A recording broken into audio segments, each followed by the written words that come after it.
daawwattoota keenya eeyyama maaliif gaddiista warreen jettanii jirtanii namni dubbiin ifatee abboleeyyan biyyaa dubbiin ifadde duniyaa akkas godhan urjiin duniyaa akkas goote duniyaan urjii akkas goote jechaan badaleesh la'innoo ani miidiyaa tana wanni hin banaddeef yookaan sadaqaa irra kadhachuuf yookaan rabboof odoo hin ta'in irra bashannanneetuma waan adda addaa irra dalaynee hoomatii adda addaa diraamaa irra dalaguuf malee ganamaa galgala yaa'ii fi kana isinis sammuu jeeqee isinis garaan naa baartanii naala tana galfattanii isin turarraa sanuma dareetii boruu sanuma daree dannettanii akkanaa baartanii fudhatu saniifuu warri mufannoo garaan na qabdan hateesillee dhiifama naa godha duniyaa rabbi si haa fayyisu. Salaamtaa gaafadha. Assalamu alaikum warahmatullahi wabarakatuh. Hordoftoota fi kabajamtoota keenya alhamdulillah deebinee jirra rabbiif galanni haa ga'u kaarraa nugee bakkaan nu ga'u isumaa beeka. Arragaa mee khaleessa duniyaan akkasitti abdii irratti abdiinis gaa hedduu takka abdiis rifachiistee loltee nullee rifachiistee waan isin gaa arraas nuun jechuu teessu deebinee gaa nuti atummaan wayyaa ta'ee atummaan nuu qabamii gurbaan kun hedduu takka si jala laffa'u jira nutilleen akkasumatti isaa wajjinis laffa'u jirra haala kanaan oggaati akkas jetteenitti inninis gaa aaree deemtu deemsiin jee atiin tunaadha ilmaaniiti bakka deeytuu siin qabdu inninis abbaa ilmaaniiti jechuudhaan inshaallah gaa arraas mee deebisaa waan duniyaan nun jettu walumaanuu kagarru ta'a khabarru ta'an isin ijaa hordoftoota fi kabajamtoota keenya salaamtaa gaafadhaa. Assalaamu alaikum warahmatullahi wabarakatuh. Hordoftoota fi daawwattoota keenya jira jirtu ilmaan oromoo kan jirtan hundi keessanii meeshaan jiran jeen. Assalamu alaikum warahmatullahi wabarakatuh. Daawwattoota fi hordoftoota keenya deebinee dhufnee jirra akka mana gabatanii fayya gabatanii jirtanii jajjabaatanii baga jiraatan. Qarra qabbanaa jira toota guddoo darbadeetaa jira qabbanaa jira xiqqishoo isaanii jira na rukkuba qaamaan keessaan rukkuba. Ta'uma akkasiiti kanuma akkasii sana daawwattoota keenya aaraan itti qabasii kana himachuun dhufe waraan na dura biin gaasee hora biyyi sisteema akkati aaraan qabdu sinin beeka ani maaliif saartuu fi urjii gaddiista eeywa viidiyoo isin martanii gaddiistanillee siifiiwwansa arkeen jira tamam ani gaddallee guyyaa silaa akkasitti teessanii tumtansanii naddoon sana akkasi quba gurra keettee uwwetti tamam arabni taraa meeqaa dhufee ulaan daddee maali gisee jeen laa mishaakila yaani nam warra manaa walloole jeen nurraa deebise quba qabdan tamam isaan kun miidhaa bikka fagoon nurra gaggeessu jiran laakiin araba ollaa keenya galu kana ni beekta gisee jennamni kuni haasidaa hedduudha namni gisee haasidni si jalatti heddummaate arabuma kanaa subbite akkan taane si godha ani miidhaa tiisan daran yoomuma miidhaan biraan irra gaggeeffamti jee yaade miidhaan silaa miidhame san jiran dhalaa tana guyyaa meeqasittis turtan isin hundinuu waanaafis qabtaan arkeen jira bas seefu namatu lalabaan dadhabee matu kiyyaafuu walaa lalabaan dadhabee walaa yaa'is dadhabeen jira namni barni dadhabeen jira. Duuba ati bara durmaanuu bara ati waan kana uummata kana ati jala deemu takka uummata kana barbaadee osoo hin taane isaanis si barbaada. Isaanin na barbaadee bara amma haa bahanii zim jeetti bahanii boru yoo si deebiinu uummata kana takka nuti mootummaatti kennine inni dura itti yaaduu jiru. Mootummaan tarmee kan takka harka isaanii mootummaa gizeetu mootummaan kuni mootummaa maallaqa bar. Kanuma akka saartuu gaafa. Namaan deengadde hidhaa tarmee geessee hidhaa na jalaa bee. Maallaqaan baadhi dhugaadha. Maallaqaan na jalaan bani duba gizee hundaani lakkaanuu xabaqaa an xabaqaa wayin taane asii fuudhee mana mootummaa irraa nama dhaabbachaa oolu. Tamam, kamallaqa qabu mallaqaan ba ani dalagaa irra jiru ilmaaniin guddifadha asiiraaree oromooti gena gargaara akkanaan ta'e jee social media irratti si hunfadhu sanumaafuu nagee harkadhe nagee jiraachuun fadha. Duba nagee isaanis itti ni bara. Yoo mana miidhanu kana jalaan duba ilmaan si jalaa katafa jechuu jiranii. Lammata irratti ilmaan kiyyarratti firratti du'a. Duba bara tamam ilmaan kiyyarratti firratti du'a.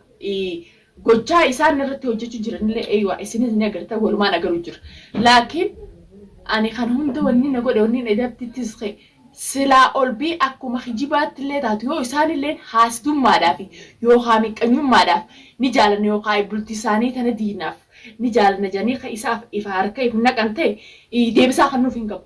Khoosar jau qaba alhamdulillah ilmaan qaba jaarti qaba saniifu khoosar jau qaba arraas abdii tana jaalata barus abdiin tana jaalata iftaani tana abdii jaalata andaalumaan abdii irraa dhoorkamoo nin jireenya kiyyaa jiraadhamoo ilmaaniin guddifadha sanumaafuu mataan namaa kun dubbiin dadhabde an sammuun xiyyaas dubbiin dadhabde yaani ifumaafu nagee ta'een akkanuma callee jiraachuu fadha sooshaal miidiyaa kana gubbatti sinama cinqee namnis naajee cinqame namaa siquunfadhu laakiin warra takka takkaa jira xiyyeen uffata irraa nama hin baatu ummanni kun xiyyeedha ummata dhageeffadhu jireenya keelaaquudhaaf halkanii guyyaa tattaaffii godhu jiru kana qilleensa kana gubbatti ol bee nuti abdii jaalanneeti miti jireenyuma isii kana booreessuudhaaf abdumaa fi si wal dhorkuudhaaf jaanii warra halkanii guyyaa dhaadannaa godhu jiru kana nama jireenya namaatiin booroo isa jee tamaam hauma isaa booro namni namaaf ciisa dhabe namni namaaf dhaabbata dhabe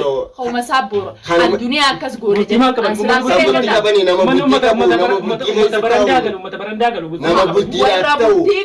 warra bultii qabu warra mana keessa taa'ee natti ajaju jiru jiramu isaan qomaa miti angalaa nam sadii jirata sooshaal miidiyaatti itti hin beekne dhiira nama fuula hidhatee kanaaf isanitti adda hin beekne san hundaa jira kana jee kaniin dubbachuu hin dandeenye zaan sira ol goradhee bayyanadhee addaan laalaju wama akka takka kanatti facaasanii dawwaqa if quban qabu tamaam saniifuu haasite hedduu jira kana wanni hin jiru fuula hin kanniniif yoo innaawaa jaalala san kan qabaattu ta'ee ugarteeni namni akkatti nama jaalatu seeratti nama jaalatu qaba jaalsa duniyaan nama jaalatu namni intalli sun hanqina takka bar jaalala maal sirraa dhabee bultii keessanii fi bultii keessa facaasuuf isaan bultii keessan facaasuudhaaf bultii keessan laafuuf bultii keessan diiguudhaaf halkanii guyyaa wanni baadhatanii deemu jiran isaanii miti warra isaan duuba taa'usan silaa nama san nutis beeyne ifatti isaan san wanumma jireenya keessan kana keessa waan isaan barbaadan namni nuti illee hin gaafannu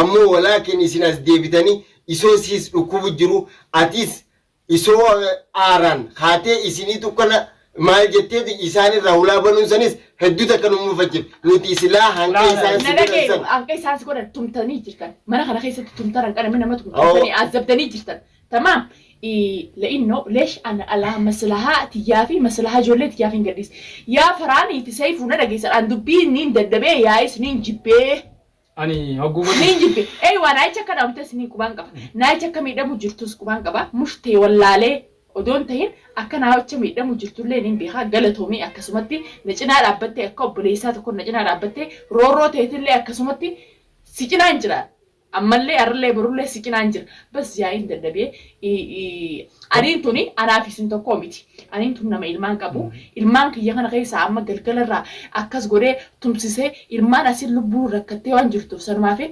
haanarraa yaanii dhalaan tumamtee mana abdii kanatti ija keessa harkuuf hin wayyaa bar uleerraa dalagu jiranii nujjeestanii nuti asuma tatteenye wayi yoo nama akkasitti aaree gisee isaan akka feeten natu minaan jetti saartuun ani fuuluma dura taa'ee abdii laallaan niin fayyaan duba yoon aaree ani ablee garaa kaa'e ilmaan kiyya kana guddifata dhabe biyya namaa kana keessatti asii yoon hidhame eenyutti isaa dhabe anumaatti ishee dhabe ilmaan kiyyaa sira faggan naqee jechuudha. Nuti lafa teenya maanu jaallanne san manna kanaa kun. Jaalalaaf yaani uummanni kun jireenya namaa laafu deema malee jaalala eenyu isaan jaalatamu.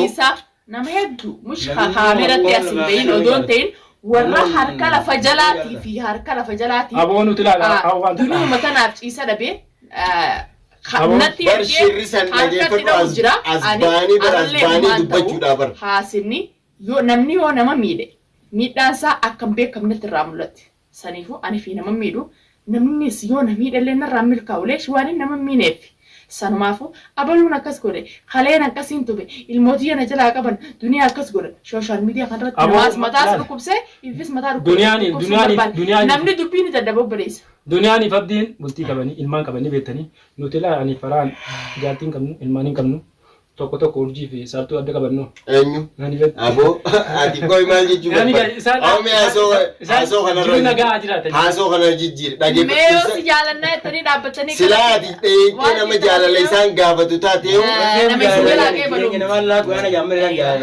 ummata jaalalaa miti gartee ummata nyaara jalaan magarsee deemu jiru Dhageeffadhu nyaara ija addatanii deemu jira. Ambar innawaa mashaakilmaa isinirraa dhaabbatee nutti dabaree kutanii. Silaa bara akkasitti gartee miti warra maatii qabu kana dhiisanii wandalaatti ciiqii fi cirnu jalaan jettu as garagalanii nu qaqqabatanii akka isaan nu qabataniin karaa isaan nu beekaniin. Hedha nu agodhani nuti ilmaan keessa jecha bar isaan kana harka qabatu jira bar. La isaan dhageeffadhu isaan. Isinis isinirraa dhorku rabbiin duraa isaa dhorku.